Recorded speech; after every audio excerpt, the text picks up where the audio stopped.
宣称解放军无法跟踪佩洛西的座机。南华早报所说的消息人士是哪儿培养出来的骗子？各位网友，大家好，我是刘小飞。这两天呢，我看到有人反复问我说，有个消息听说过没有啊？我一看是南华早报登一篇文章，自称是披露了中美一次电子战的所谓内情。按照南华早报的说法，这次是佩洛西的座机飞向台湾的时候呢，是美国又干扰了解放军的雷达，几乎所有解放军电子战设备都无法正常工作，所以找不到佩洛西的飞机。这话还传得特别广，我一看这都什么玩意儿？幸亏本人大学本科就是学电子工程雷达专业的，那就聊聊呗。我们可以一条一条分析南华早报这个文章里边都有些什么货色。据所谓的这个消息人士透露，解放军部署了一些电子战飞机，比如说歼16D和军舰，试图找到佩洛西的飞机，但是没有成功。歼16D是干嘛的？是用来找对方飞机的吗？那是执行战场上的战术电子干扰的，是压制对方雷达的，是蒙住别人眼睛的。它不是预警机，和找佩洛西的飞机有什么关系啊？至于说几乎所有解放军的电子战设备无法工作，因为他们被五角大楼派来的保护佩洛西的美国飞机打击群的电子系统所干扰，我们再看看这句话吧。哪儿来的什么飞机打击群这个说法？佩洛西去台湾那一次，美军在附近的飞机都是侦察机，侦察机干嘛？收集电磁信息的，没有大功率干扰设备。而用于电子战压制雷达的那些飞机，比如说 EF-18G 根本就没有来。况且如果美国真有这个本事，佩洛西干嘛连9段线都不敢进入呢？甚至最后准备降落之前，都一直在台湾岛的12海里外飞行，就是临了了才突然转向进入台湾岛空域的。而且佩洛西这架飞机是 C-40C， 不是 C-40B。要是 C-40B 呢，还有一点点电子战设备可以保护自己。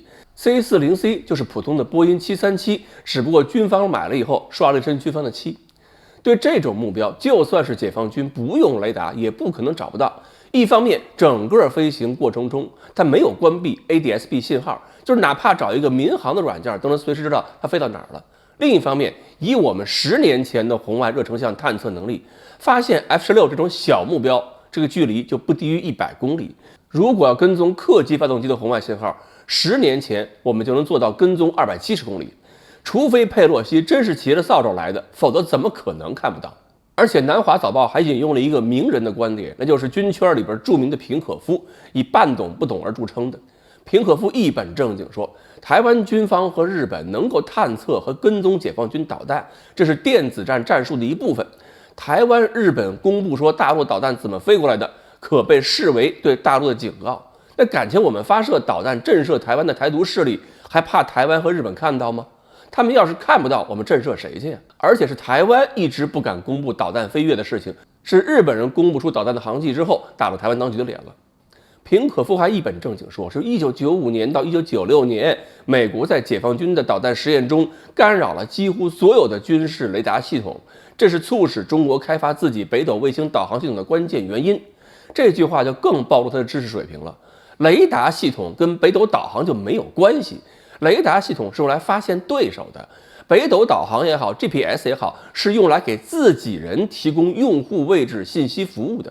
可见平可夫也是相信了所谓当年美军关闭 GPS 导致解放军导弹乱飞的古老谣言。因为解放军的弹道导弹不管是当年还是现在根本就没有也不依靠 GPS， 美国关不关 GPS 跟我们导弹都是一点关系都没有。但是我估计很多网民是被这些人卖弄的一段术语给吓倒了，看这些人装腔作势，信以为真。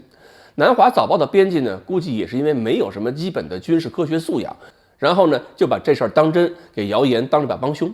说白了，这种谣言能够横行，说明某些编辑缺少足够的教育。好，关于解放军找不到佩洛西座机这段谣言编的到底有多假，今天呢我们就分析到这里。欢迎大家继续关注我们的栏目，我们下期再聊。